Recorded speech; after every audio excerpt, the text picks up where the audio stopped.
Hey folks, welcome to verifiedinvesting.com. My name is Gareth Soloway, Chief Market Strategist here. In today's video, we've got to take a look at gold. Gold is testing the high of the topping tail from 1 week ago. Should we get a daily close above, that bearish technical signal is then negated. So I'm watching like a hawk to see what happens. Where do we close today on gold? In addition, we'll also discuss a little bit of silver price action as that commodity continues to push higher. My near-term targets I will reveal here just in a bit. All right, into the gold chart. This is really, really significant, guys. So we obviously have this upsloping trend line that I've kind of talked about with you guys for quite some time. You can see again, you can just connect it right through here, right? So again, we're right into that trend line. And again, notice trend line pivot low to low, and then we kind of broke, retraced, rejected again, and then we kind of got this little topping tail right here. And that's really what I've been focusing on as a technician. Now, this trend line is obviously resistance as well, but if you can negate the topping tail, step towards seeing the next big surge in gold, potentially towards that 37 to 3,800 level. All right, so let's remove this trend line because I'm going to show you what is so important here. So when you get a topping tail on the charts, a topping tail is a specific formation of a candle. Number one, it has to come at the highs of charts. So it can't just be like in the middle of a chart where you were higher earlier. Like literally has to be the highest point. I use the last 6 months. So at minimum, the last 6 months on the daily chart, it has to be the highest point. Now, number two, you have to have a decent long tail at the top, and it has to close in the bottom 25%. From the lowest point of that candle to the highest point, it needs to close in the lowest 25%.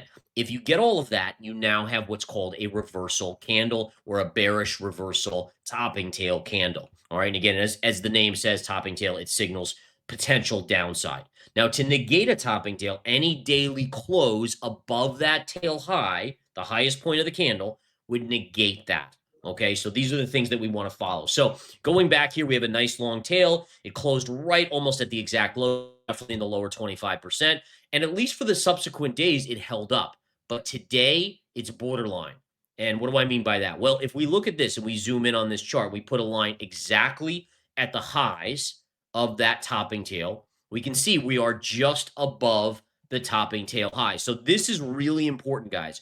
Where does this candle close at the end of the day? When gold closes, where does this candle close? Above or below the topping tail? And again, the key here is it's very close, right? So you're basically talking at 36.75, and we're trading at 36.79. So we're only $4 on gold above this level. But that is something to keep an eye on there. Now, should gold negate the topping tail and we see further upside tomorrow, I am looking for a move up. I'm going to give you my upside target here. We're going to use a classic parallel on the recent price action. And so what I do here is it's very simple. You're just connecting the recent lows right down here. You stretch it to the recent highs. You could either do it to this high here of the body or the highest point of the tail. That would kind of be the best case scenario. And you're looking at a potential move up to close to $4,000 per ounce. And again, listen, it doesn't mean it's going to go in a straight line. And I always want to reiterate this, guys, is that, you know, when I give targets, they're targets that are, you know, you go up a little, you pull back slightly, you go up a little bit more, you pull back slightly. It's essentially a winding river towards that target versus a lot of people, I think when they hear a target, they're like, oh, well, tomorrow it'll be at that level. And that's not really the case. We have to understand how markets really trade. Markets don't trade in verticals. They trade in kind of meandering paths generally. Okay, so that's what we're looking at on gold. I'm going to keep a very, very close eye on it. Really remarkable baseline right here for the parallel. And then again, you can see that trend line at the high end, which brings us, and again, what's interesting about the parallel is that depending on how long it takes, if we just extend this parallel out, right, over here, you're at 4,000. So if we don't go up to this till October, so, and that's not that far away. I mean, we're at September 15th today. So if you, you know, by early October, if price is still going up, it's going to hit 4,000. And that could be where we're headed. That very well could be where gold is headed here in the near term because it's an even number. It's kind of, you know, defying gravity up to this point and just keeps pushing up. Very possible. All right, let's flip over to silver. Silver again, we had this upsloping wedge breakout, right? So you have this longer term trend line, 1 hit, 2 hits, 3 hits, 4 hits, 5 hits, 6 hits. On the 7th, it doesn't push through, it gaps above. I created a bunch of this technical analysis that I was viewing. Again, for those of you that are new to me, I've traded for 26 years. My first 5 years, I was a horrible trader. Everything I did was wrong. I constantly lost money, honestly, like so many other people. But then I discovered technical analysis, and I worked so hard at studying charts, and it all started to make sense, and it became a probability game. Essentially, I was the casino, not the gambler, right? In any case, if we look at this, what we know is that this is called a river theory, where instead of pushing through the river and trying to swim across, because here, think about it like this, right? As you come up to the river, you're like, oh man, that's rushing. I'm going to drown if I try to swim. Oh, nope, I'm going to back away. No, I still coming back. Let me try again. Nope, it's still too scary. It's too much risk, too much risk, too much risk.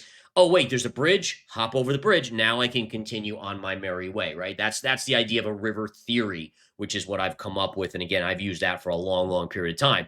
But the point is, once you had the river theory, it took a little break on the other side of the riverbank to kind of gather itself, relax a little bit, and now it's pushing up.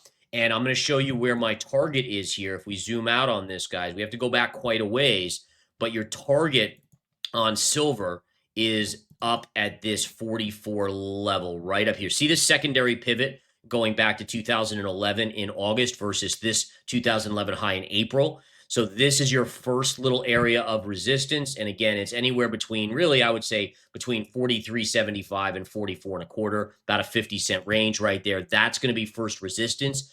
I do expect a little bit of a pullback there, but if you get a bull flag off of that, it should blow through that level and tag this $48 to $50 level. And I actually think, listen, again, I believe that silver will eventually even pierce 50. I don't know what it does once it pierces 50, but you can't tell me that the printing of money, the continued running up of US debt, all of these things, anytime you have an asset that is scarcer, that's going to gain value against the ad hoc continued printing of money, right? I mean, it just is the nature of it. It's one of the reasons for the case for Bitcoin, one of the reasons for gold, right? For these other assets that are not unlimited, just can't be printed out of thin air versus the US dollar. And by the way, other currencies as well. So keep an eye on silver. I still think it heads up to 44 here, give or take. Then look for a little breather. And then if it gets through 44, say hello to 50, in my opinion, on silver. Very interesting in the metals today, folks. I will do a video maybe in the coming days on palladium and platinum, maybe even throwing copper in there. As always, I'm here for you guys to teach, to go over, to give technical analysis. Remember, we're all charts here at Verified Investing, no BS. It is what it is. Charts don't lie. They have no agenda. Charts are charts. Have a good one, guys. Thank you so much. Take care.